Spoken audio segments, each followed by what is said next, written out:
प्रखर की बात सुनकर विराज ने तुरंत ही मुस्कुराते हुए कहा, भाई तुझे ये सब मेरे लिए करने की कोई जरूरत नहीं है। फैमिली टास्क भाई से बढ़कर नहीं है। विराज की बात सुनकर प्रखर खिलखिलाते हुए हंसने लगा था।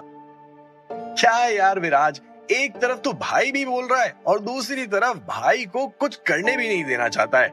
हम भाई हैं ना, तो तुझे इतना पोलाइट होने की जरूरत नहीं है। विराज, अब तुझे और कुछ भी कहने की जरूरत नहीं है। तेरी प्रॉब्लम अब मेरा मैटर है। तेरा गोल और मिशन मेरा गोल और मिशन है। अब चूंकि प्रखर इतना कुछ बोल चुका था, तो विराज को इससे आगे कुछ भी बोलने की जरूरत नहीं पड़ी थी। विराज ने सभी का पैक बनाया और प्रखर का नाम लेते हुए सभी ने उस पैक को एक सांस में गले के नीचे उतार लिया था। जब प्रखर को कुछ ज्यादा ही नशा हो गया, तो एक बार फिर से उसने बोलना शुरू किया। लेकिन तुम लोग ये मत सोचना कि मैंने युविका का पीछा छोड़ दिया है। तुम लोगों ने ही तो बोले कि युविका को अभी किसी को डेट नहीं करना है ना? तो ठीक है, जब तक उसे डेट नहीं करना है मैं उसका इंतजार करूंगा। अगर उसे मुझसे प्यार नहीं हुआ तो मैं उस दिन का इंतजार करूंगा जब उसे मुझसे प्यार हो जाएगा।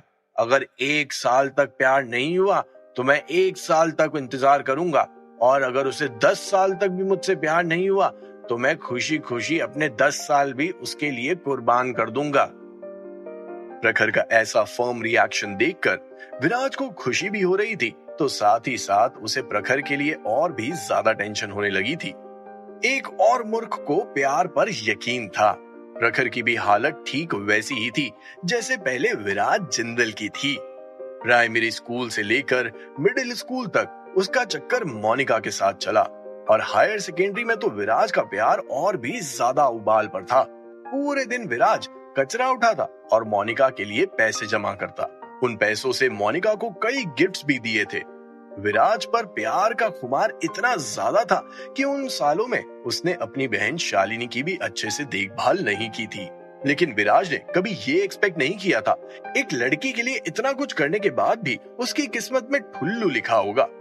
विराज को कितने महीनों तक यकीन नहीं हुआ कि उसकी किस्मत इतनी ज्यादा खराब है।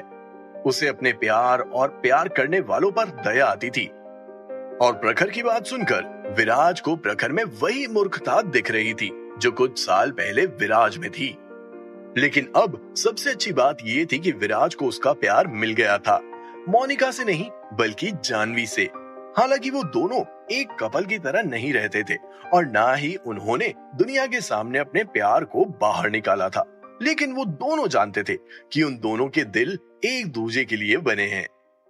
कभी कभी ऐसा प्यार आपको इतनी खुशियां दे जाता है और आपके लिए इतना बेटर होता है कि इस प्यार के सामने वो कस्में वादे निभाने वाले भी फीके पड़ जाते हैं। दूसरी तरफ प्रखर वो इंसान था जो पूरी तरह से युविका से इन्फैचुएटेड था। हालांकि वो हमेशा केयर फ्री रहता था, लेकिन वो वैसा इंसान था जो कुछ भी कर सकता था, और भाई साहब ने युविका के लिए 10 साल तक इंतजार करने की बात कह दी थी।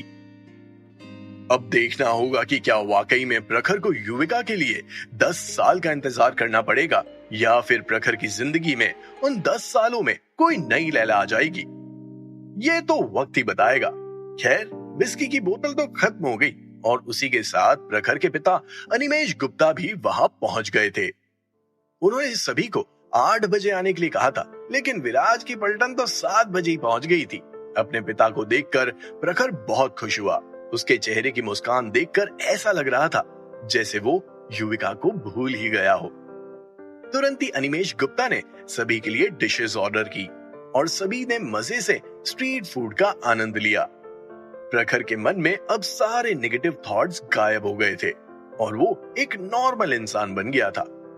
खाना खाने के बाद सभी ने थोड़ी देर इधर उधर की बातें की और उसके बाद अनिमेश गुप्ता वापस से अपने घर के लिए निकल गए थे और विराज की पलटन बर्लिन स्कूल ऑफ बिजनेस आ गई थी। कुछ दिन बाद जानवी की मैनेजर ने उसे कॉल किया और बताया कि जिस लोखंडवाला की जमीन को उन्होंने 600 करोड़ में खरीदा था, उस पर सुपरमार्केट और बिजनेस प्लाजा बनकर तैयार हो गया है और वो खोलने के लिए तैयार है।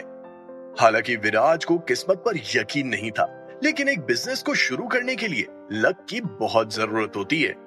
इसीलिए सभी से इस बारे में डिस्कस करने के बाद विराज ने तय किया कि वो उस सुपरमार्केट और बिजनेस प्लाजा को खोलने से पहले एक अच्छे पंडित से हवन करवाएंगे, जिससे सारी नेगेटिविटी भाग जाए और उनका पहला बिजनेस ही पॉपुलर हो जाए। मुंबई के सबसे बेस्ट पंडित पंडित नंद किशोर शर्मा को विराज ने हायर किया। उनका मुंबई में काफी नाम था। विराज ने उन्हें लोकेशन भेज दी थी और उन्हें सुबह 7 बजे आने के लिए कह दिया था, जिससे 10 या 11 बजे तक पूजा निपट सके और उसके बाद एक शानदार तरीके से वो उस जगह का इनॉग्रेशन कर सके। पंडित जी का मैटर क्लियर हो जाने के बाद जानवी ओपनिंग सेरेमनी की तैयारी में लग गई थी। ओपनिंग सेरेमनी में अभी 2 दिन का समय था, लेकिन जानवी को बहुत अच्छे से पता था कि ये 2 दिन कैसे निकल जाएंगे किसी को भी पता नहीं चलेगा। परसों की ओपनिंग सेरेमनी के लिए सिर्फ जानवी काफी नहीं थी, इसीलिए प्रखर, विराज और सनी तीनों ने ही बर्लिन स्कूल ऑफ बिजनेस से 1 दिन की छुट्टी के लिए अप्लाई कर दिया था। अब जब वो सुपरमार्केट और बिजनेस प्लाजा बनकर तैयार हो गया तो उन्हें उसी दिन उसके नाम की भी घोषणा करनी थी। सभी लोग बैठकर तय कर रहे थे कि आखिर उसका नाम क्या रखेंगे। करीब 1-1.5 घंटे तक चली इस बैठक के बाद विराज ने डिसाइड किया कि वो इस जगह का नाम MGF मेट्रोपॉलिटन रखेंगे।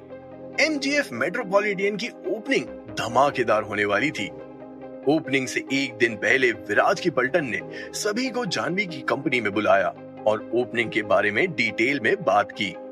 हालांकि उस मीटिंग में ऐसा कुछ खास नहीं था, लेकिन उस मीटिंग का सबसे बड़ा मुद्दा ये था कि वो MGF मेट्रोपॉलिटन की पब्लिसिटी कैसे करेंगे, लोगों को उनकी तरफ कैसे अट्रैक्ट करेंगे।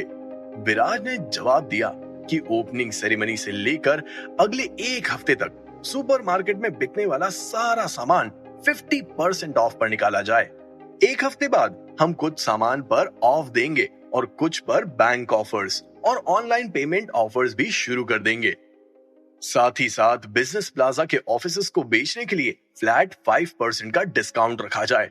विराज का जवाब सुनकर ज्यादातर लोगों ने कहा कि अगर उन्होंने ऐसा किया तो 1 हफ्ते के अंदर ही वो लोग लॉसेस में आ जाएंगे, क्योंकि ज्यादा से ज्यादा लोग सिर्फ इसीलिए शॉपिंग करने आएंगे क्योंकि सामान सस्ता होगा और 1 हफ्ते के बाद शायद वैसे रिजल्ट्स ना मिले जिसकी उम्मीद लगाई जाए। बिजनेस प्लाजा वाला प्लान वैसा कर सकते थे क्योंकि उसमें एक ऑफिस की कीमत 8 से 10 करोड़ रुपए से शुरू हो रही थी और लगभग 100 से ज्यादा ऑफिस थे, तो उसमें वो लोग रिस्क उठा सकते थे। लेकिन सुपरमार्केट में रिस्क उठाना कुछ सही नहीं लग रहा था। लेकिन वो आइडिया विराज के दिमाग से आया था, तो जरूर उसमें कुछ तो बात होगी। भले ही वो लोग शुरू के 7 दिन सुपरमार्केट का सारा सामान 50% ऑफ में देंगे, लेकिन साथ ही साथ जब उस सामान का इस्तेमाल पब्लिक करेगी तो उन्हें क्वालिटी भी पता चलेगी। अगर क्वालिटी अच्छी हुई तो पब्लिक 7 दिन बाद भी उधर ही आएगी। 7 दिन बाद वो और भी कई तरीके के ऑफर्स के साथ पब्लिक को अट्रैक्ट कर सकते थे। बिजनेस के मामले में अब विराज का दिमाग शातिर अंदाज से चलता था और जानवी को विराज के उस प्रस्ताव में कोई भी खामी दिखाई नहीं दे रही थी। लेकिन जानवी के कंपनी वाले सवाल उठा रहे थे। ऐसे में जानवी का गुस्सा आना तय था।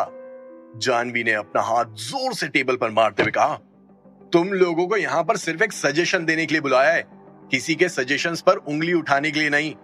इस कंपनी के बोर्ड ऑफ डायरेक्टर्स अभी जिंदा हैं, आखिरी फैसला उनका ही होगा।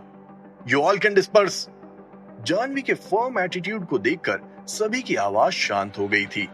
उन्हें समझ आ गया था कि वो विराज जिंदल के बिजनेस प्लान को नकार रहे थे। वो विराज जिंदल जो बर्लिन स्कूल ऑफ बिजनेस से पढ़ाई कर रहा था, साथ ही साथ जानवी जिसे बिजनेस का इतना एक्सपीरियंस था, उसके सामने जानवी के एम्प्लॉइज थे ही क्या। खैर, सबकी अपनी अपनी राय होती है और विराज की राय में ही अब सभी को खुशी दिखने लगी थी। सभी छोटे और बड़े मैटर्स को उसी दिन क्लियर करते हुए जानवी और विराज की पलटन MGF मेट्रोपॉलिटन की ओपनिंग के लिए तैयार थी। अगले दिन सुबह सुबह ही पंडित जी ने पूजा खत्म की और उसी के साथ सुपरमार्केट में पार्टी वाला माहौल शुरू हो गया था। विराज, सनी और प्रखर तीनों ने ही सेम कलर की शर्ट पहना हुआ था। MGF मेट्रोपॉलिटन के बाहर और अंदर दोनों तरफ एक बोर्ड लगा था जिस पर लिखा था MGF मेट्रोपॉलिटन अपनी ग्रैंड ओपनिंग का आगाज करने जा रहा है। वेलकम। सुपरमार्केट का सारा सामान अगले 7 दिनों तक 50% पर बेचा जाएगा। Opening cell. हालांकि बोर्ड पर जो लिखा था वो बिल्कुल भी पोएटिक नहीं था, लेकिन उस पर लिखे शब्द लोगों का ध्यान अट्रैक्ट कर रहे थे, जिन्हें सस्ती शॉपिंग करना पसंद था। नॉर्मली मुंबई शहर काफी महंगा है और एक भी सुपरमार्केट ऐसा नहीं है जो 50% का डिस्काउंट दे, लेकिन विराज की पलटन का MGF मेट्रोपॉलिटन सीधा सीधा लोगों के 50% पैसा बचा रहा था। क्योंकि विराज और उसकी पलटन धंधा करने के लिए बैठी थी, इसीलिए लोगों को लुभाना तो बनता ही था। ऑफ कोर्स कंज्यूमर्स की मेंटालिटी ठीक वैसी ही थी जैसा विराज और उसकी पलटन खुशी खुशी देखना चाहती थी। भले ही वो 50% का डिस्काउंट दे रहे थे और उस वजह से सुपरमार्केट में काफी भीड़ थी। भले ही उस 50% की वजह से 7 दिन में उनके बिजनेस को थोड़ा नुकसान पहुंचेगा, लेकिन इसका मतलब ये तो नहीं कि उसका बिजनेस आगे नहीं चलेगा। अगर विराज ने कंज्यूमर्स का भरोसा जीत लिया तो फिर 50% हो या फिर ना हो, डिस्काउंट हो, किसी को फर्क नहीं पड़ने वाला था।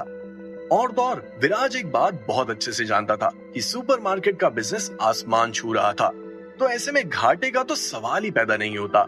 MGF मेट्रोपॉलिटन खोलना एक बड़ी बात थी। उसकी वजह से सिर्फ विराज का ही नहीं बल्कि सभी का फ्यूचर ब्राइट होने वाला था।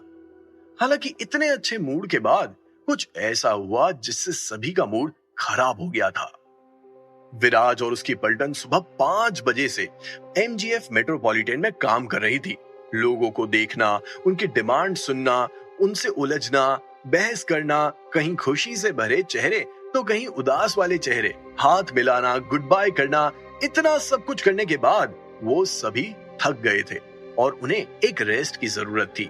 जानवी की कंपनी के एम्प्लॉइज भी सुबह से उनका साथ दे रहे थे। जब लंच का समय हुआ तो जानवी ने सभी को ऑन द रॉक्स रेस्टोरेंट में लंच करने के लिए कह दिया था। कुछ को ड्यूटी पर भेजा और कुछ को लंच करने।